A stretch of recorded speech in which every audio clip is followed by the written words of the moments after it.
अस्सलाम वालेकुम। आज जो टॉपिक हमने डिस्कस करना ये है परसेंटेज यील्ड। यील्ड बेसिकली दो तरह की होती है जो हम प्रीवियस लेक्चर में डिस्कस कर चुके हैं। एक यील्ड होती है थ्योरेटिकल यील्ड, और एक हमारे पास यील्ड होती है एक्चुअल यील्ड।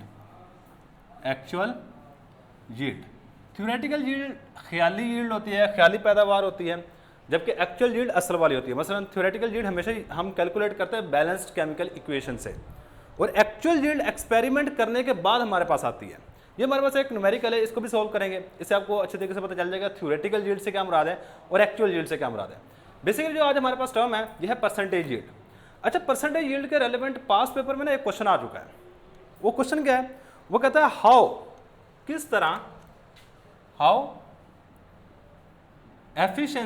किस तरह एफिशिएंसी को हम मालूम कर सकते हैं। How efficiency of a chemical reaction, किसी भी केमिकल रिएक्शन की जो एफिशिएंसी है इज डिटरमाइंड। किस तरह हम मालूम कर सकते हैं किसी भी केमिकल रिएक्शन की एफिशिएंसी को कि वो रिएक्शन कितना एफिशिएंट है, इसको किस तरह मालूम किया जा सकता है। तो बच्चे अगर एक लफ्ज़ में आंसर लिखूँ ना तो वो है by using percentage yield. Efficiency of a chemical reaction can be determined by using percentage yield. ये एक लफ्ज़ में कम से कम इसका आपको एक नंबर एग्जामिनर लाजमी देगा। Efficiency of a chemical reaction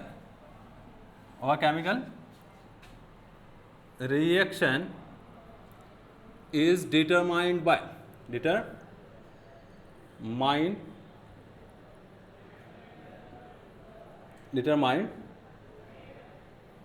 using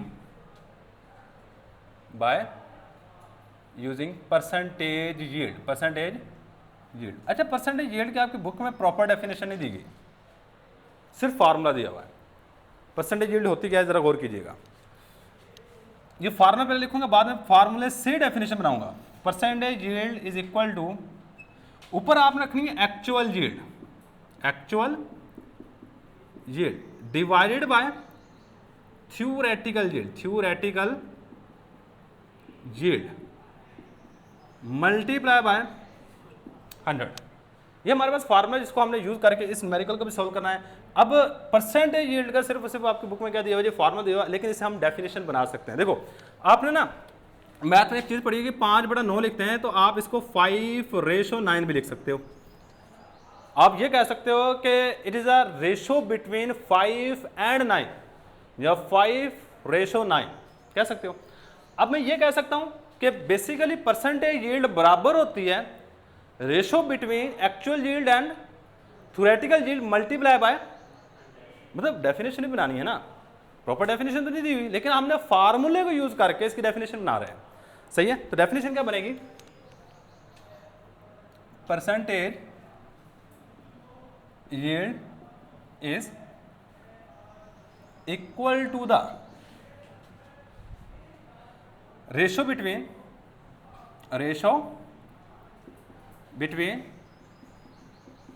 actual yield and theoretical yield multiply by 100। इसको हमने 100 के साथ मल्टीप्लाई कर देना, इसके जरिए से हमारे पास क्या आ जाएगी, परसेंटेज यील्ड आ जाएगी। इसके बाद आपने क्या करना है, यहाँ पे फॉर्मूला लिख देना। इसका फार्मूले की हेडिंग देके ये फार्मूला लिख लीजिएगा बस। ये हमारे पास परसेंटेज यील्ड के रेलेवेंट जितने भी क्वेश्चंस आ सकते हैं वो मैंने यहाँ पे लिख दिए हैं। अच्छा, अब ना इस न्यूमेरिकल को पढ़ो, इसको समझो क्या कह रहा है, क्या चीज़ पूछना चाहता है, क्या चीज़ हमें प्रोवाइड की गई है। कहता है व्हेन लाइमस्टोन याद रखिएगा, चूने का पत्थर को कहते हैं। कहते जब हम लाइमस्टोन को रोस्ट करते हैं, रोस्टिंग आपने ना 10th क्लास में पढ़ी हुई केमिस्ट्री के अंदर लास्ट वाले चैप्टर में रोस्टिंग एक टर्म है। रोस्टिंग क्या होता है, किसी भी चीज़ को हाई टेम्परेचर पे गर्म करना है, गर्म करना है। सही है। जब हम लाइमस्टोन को रोस्ट करते हैं, गर्म करते हैं, तो क्विक लाइम इज प्रोड्यूस। तो इसके नतीजे में देखो, जब आप इस चीज़ को गर्म करोगे, इसके नतीजे में ये क्विक लाइम, ये वाली चीज़ क्विक लाइम है, ये वाली चीज़ पैदा होती है। अकॉर्डिंग टू फॉलोइंग इक्वेशन, इस इक्वेशन के मुताबिक the actual yield of calcium oxide is 2.5 kilogram. मतलब कहता है हमने एक्सपेरिमेंट किया, हमने ना ये वाली चीज कितनी ली 4.5 किलोग्राम, और उससे कैल्शियम ऑक्साइड कितना बना 2.5 किलोग्राम। एक्सपेरिमेंट करने के बाद जो भी यील्ड हमारे पास आती है वो बेसिकली एक्चुअल यील्ड होती है। तो यही कह रहा है कि एक्चुअल यील्ड हमारे पास कितनी है, 2.5 किलोग्राम। तो बेसिकली हम सबसे पहले जो हेडिंग बनती है वो आपको पता है, वो गिवन डाटा की है। क्या हमारे पास गिवन डाटा, कि हमें चीज कौन सी प्रोवाइड की गई है।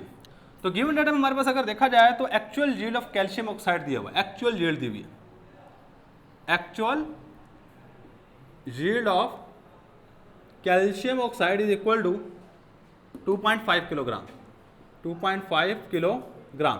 अच्छा एक काम करो कि किलोग्राम को ग्राम में कन्वर्ट कर लो, कितना ग्राम बनेगा, 1000 से मल्टीप्लाई करोगे तो हमारे पास 2500 ग्राम बनेगा, 2500 ग्राम बनेगा। इसके बाद नेक्स्ट देखो, where 4.5 kilogram of lime is heated या क्रोस्टेड, हमारे पास इसकी मिकदार कितनी थी, 4.5 kilogram. Mass of calcium carbonate, mass of CO3 as 4.5 kilogram, और इससे ग्राम में कन्वर्ट करोगे तो हमारे पास 1000 से मल्टीप्लाई करने के बाद 4500 आ जाएगा। सही है, ये दो चीजें हमें प्रोवाइड की। और तीसरी चीज हमारे पास बैलेंस केमिकल इक्वेशन है। अब टू फाइंड, कौन सी चीज हम यहां पे मालूम करना चाहते हैं। एक चीज पूछी है, लास्ट में पढ़ लो, क्या चीज पूछी है, what is the percentage yield of the reaction, reaction की परसेंटेज यील्ड क्या है, परसेंटेज यील्ड पूछी हुई है रिएक्शन की। सोल्यूशन देखो, परसेंटेज यील्ड का फार्मूला मैंने लिखा हुआ है यहाँ पे, अगर एक और हेडिंग बनाना चाहते हैं तो आप फार्मूले की बना सकते हैं। परसेंटेज यील्ड निकालने के लिए दो चीज़ें चाहिए, कौन कौन सी, actual yield, theoretical yield. Actual yield हमारे पास मौजूद है, कौन सी चीज़ नहीं है, थ्योरेटिकल यील्ड। थ्योरेटिकल यील्ड यहाँ पे हमारे पास मौजूद नहीं है, तो थ्योरेटिकल यील्ड आपको कैलकुलेट करनी पड़ेगी, खुद कैलकुलेट करनी पड़ेगी। तो इसकी कैलकुलेशन किस तरह करेंगे बच्चे, मैंने आपको एक बात बता रखी है, कोई भी न्यूमेरिकल मोल का रेलेवेंट, यील्ड का रेलेवेंट, प्रोडक्ट मालूम करने का रेलेवेंट हो तो सबसे पहला काम एक करना है, मोल निकाल लो। क्या निकाल लो, मोल्स निकाल लो। तो मोल्स निकालोगे तो हमारे पास क्या बनेगा, सबसे पहली बात हमारे पास मोल निकालने इस चीज के, इससे हम थ्योरेटिकल यील्ड मालूम करेंगे। Moles of calcium carbonate will be equal to 4500। अच्छा पहले फार्मूला लिख देता हूं, मैस ऑफ सब्सटेंस ऊपर रखते हैं, ऐसा ही है, मैस ऑफ सब्सटेंस ऊपर रखोगे, मोलर मैस को नीचे रखोगे। अच्छा मैस ऑफ सब्सटेंस यहां पे गौर करो कितना है, जो दिया गया है 4500 ग्राम। और मोलर मैस याद रखिएगा हमेशा कहां से कैलकुलेट करते हैं, फार्मूले से। कैल्शियम कार्बोनेट का मोलर मैस निकालने का, कैल्शियम का होता है 40, कार्बन का होता है 12, 3 ऑक्सीजन है, 3 ऑक्सीजन कितना होगा 48, 8 2 10, 4 5 5 और 4 9 9 और 1 10, 100 आ गया। 100 में डिवाइड करोगे तो 45 मोल्स आ जाएंगे। क्या आ जाएंगे, 45 मोल्स किसके, कैल्शियम कार्बोनेट के 45 मोल्स हमारे पास मौजूद है। अब ना मैंने दो चीज़ों को कंपेरिजन करा, बेसिकली मैं थ्योरेटिकल यील्ड मैंने एक बात बता रखी है, हमेशा बैलेंस केमिकल इक्वेशन से मालूम की जाती है। किससे मालूम की जाती है, बैलेंस्ड केमिकल इक्वेशन से। तो ये हमारे पास बैलेंस केमिकल इक्वेशन है। अब मेरे पास इसके 45 मोल है, अब इस चीज का कंपैरिजन करके इस चीज के मोल निकाल सकते हो। किस तरह, चेक कीजिए, कंपेयरिंग। जो मैं पहले इक्वेशन लिख लेता हूँ, ये वाली इक्वेशन क्या है, सी है, CO3 is converted into CaO plus CO2। तो मैं यहाँ पे कंपेयरिंग करूँगा by comparing CaCO3 and CaO। मैं CaCO3 की कंपेयरिंग कर रहा हूँ या कंपैरिजन कर रहा हूँ किसके साथ, कैल्शियम ऑक्साइड के साथ। अच्छा बैलेंस केमिकल इक्वेशन से आपने कंपैरिजन स्टार्ट करना है। कहाँ स्टार्ट करना है, बैलेंस केमिकल इक्वेशन से। अब बैलेंस केमिकल इक्वेशन में आप देखोगे तो कैल्शियम के साथ यहाँ पे कितने मोल हैं, एक, कैल्शियम कार्बोनेट के साथ। कैल्शियम ऑक्साइड के साथ भी एक ही मोल आएगा, यहाँ भी क्योंकि 1 है। सही, असल में हमारे पास कैल्शियम कार्बोनेट के मोल्स कितने हैं, 45 मोल। जब इस साइड पे 45 से मल्टीप्लाई किया 1 को, तो इस साइड में हमारे पास कितना आएगा, 45 मोल। मतलब यहाँ पे हमारे पास मोल्स ऑफ कैल्शियम ऑक्साइड कितने हैं, moles of calcium oxide will be equal to 45 moles है। अब मोल से मैस निकाला जा सकता है, मोल से उस चीज का मैस कैलकुलेट किया जा सकता है, किया जा सकता है। एक फार्मूला आपने पढ़ा हुआ है, मोल्स को अगर मोलर मैस से मल्टीप्लाई कर दिया जाए, देखो ये वाला फार्मूला, मैस निकालना हो तो मोल्स को किससे मल्टीप्लाई कर दो, इस साइड पे लेके जाके मोलर मैस से मल्टीप्लाई कर दो। तो मैं क्या करूँगा, मैस ऑफ कैल्शियम ऑक्साइड, जिसको मैं एक्चुअली मैं कहूँगा ये थ्योरेटिकल यील्ड है, ये बेसिकली क्या हमारे पास थ्योरेटिकल यील्ड है। तो मैं क्या करूँगा, मोल्स मल्टीप्लाई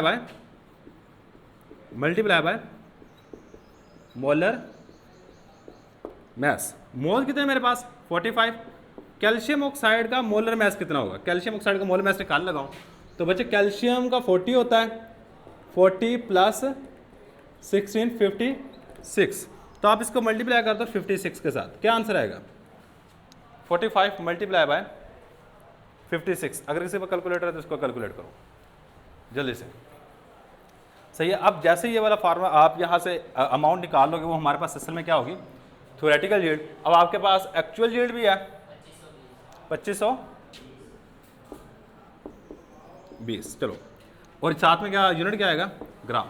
ये हमारे पास थ्योरेटिकल यील्ड आ गई, ये क्या आ गई हमारे पास।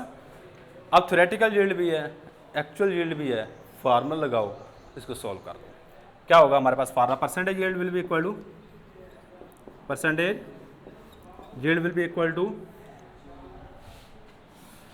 Actual yield. अब बाद में बच्चे पता क्या करते हैं, उनको भूल जाते हैं ऊपर कौन सी रखनी है, ऊपर थ्योरेटिकल रखनी है या एक्चुअल रखनी है। तो उसके लिए मैं आपको एक सिंपल सी बात बताता हूँ, आपको याद रह जाएगी। भाई देखो दोनों में ना सिर्फ एक लफ्ज़ का फ़र्क है, एक लफ्ज़ याद रखिएगा, ए वाली ऊपर आएगी और टी वाली नीचे, यानी जो छोटा लेटर है, ए छोटा लेटर है, टी बाद में आता है, ए पहले आता है, पहले वाला ऊपर और बाद वाला नीचे आएगा। बस यहाँ से याद रखिएगा, ए ऊपर आएगा, टी नीचे आएगा। चलो अब मैंने क्या करना है, मल्टीप्लाई बाय 100। तो एक्चुअल यील्ड मेरे पास यहाँ पे दी हुई है, actual yield is 2500, theoretical yield कितनी आई 2520। अब यहाँ पे भी गौर कर लो, आपकी एक्चुअल यील्ड कम है, थ्योरेटिकल यील्ड क्या है ज़्यादा है। जो हम लास्ट में क्वेश्चन भी लिखा था, why actual yield is always less than the theoretical yield, वो काफ़ी सारे उसके रीजन लिखे थे। इनएक्सपीरियंस वर्कर हो सकता है, reversibility of a chemical reaction हो सकता है, साइड रिएक्शन हो सकता है, सही process like filtration, crystallisation, sublimation, ये चंद एक प्रोसेस है जिसकी वजह से आपकी एक्चुअल यील्ड थ्योरेटिकल यील्ड से कम आ सकती है। सही है, तो हमारे पास इसको मल्टीप्लाई करोगे 100 से, तो आंसर क्या आएगा 99.20%। तो ये था जी हमारे पास रिजल्ट इसका, हमारे पास परसेंटेज यील्ड इस केमिकल रिएक्शन की 99% है।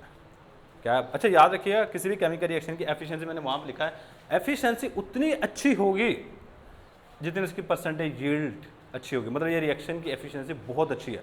अगर 50% आता है तो मतलब उस रिएक्शन की एफिशिएंसी अच्छी नहीं है। सही है, ये एक छोटी सी चीज़ जो कि आपने याद रखनी है, परसेंटेज यील्ड क्या है, इससे रेलेवेंट फार्मूला वगैरह लगाना।